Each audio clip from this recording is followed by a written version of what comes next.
27 days ago, America launched a war. No vote in Congress, no declaration, no warning to the American people. Just bombs falling on Tehran at midnight on February 28. And this morning, right now, your gas prices are higher. Your grocery prices are climbing and 2,000 ships carrying the world's oil are completely stranded.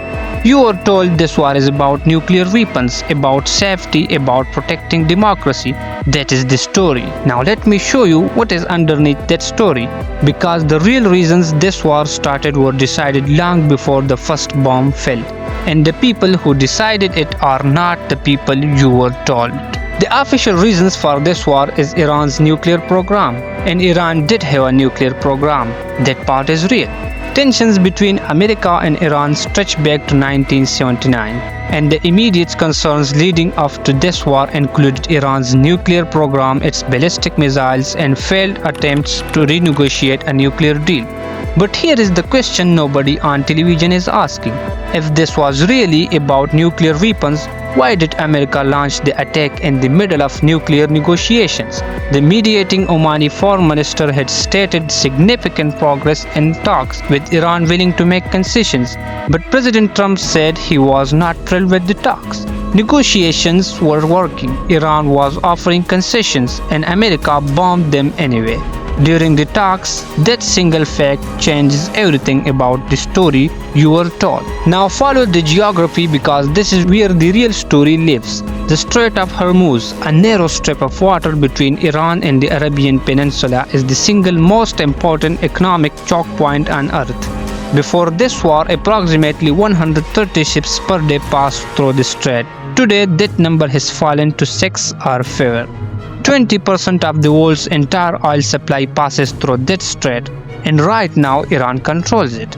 Approximately 2,000 vessels and 20,000 seafarers are stranded in the Strait of Hormuz, creating severe logistical and humanitarian challenges. Oil prices jumped to over 30%, from $81 per barrel to over $106 in just 17 days.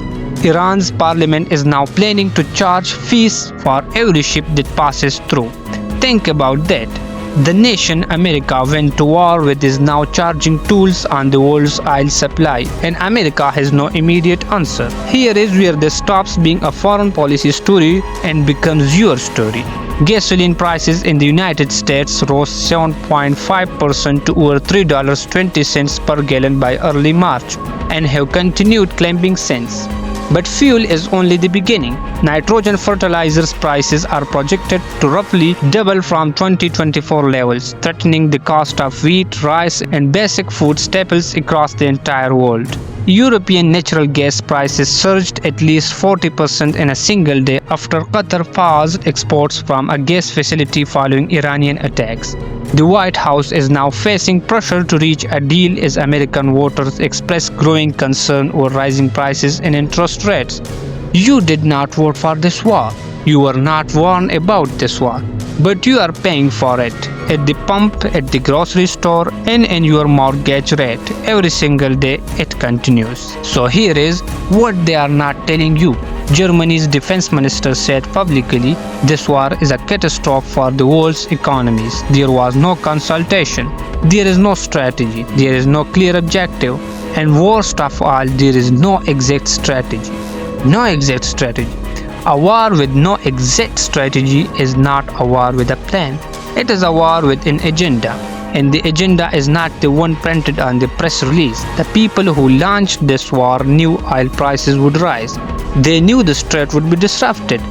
They knew your cost of living would climb, and they launched it anyway, on a Tuesday night while negotiations were working without asking you. The most powerful question you can ask right now is not, are we winning?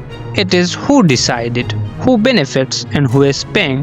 The answer to the first two questions lives in boardrooms and intelligence briefings you will never see. The answer to the third question, you already know. You are living it right now. Think deeper, see wider, understand the world as one. Thank you.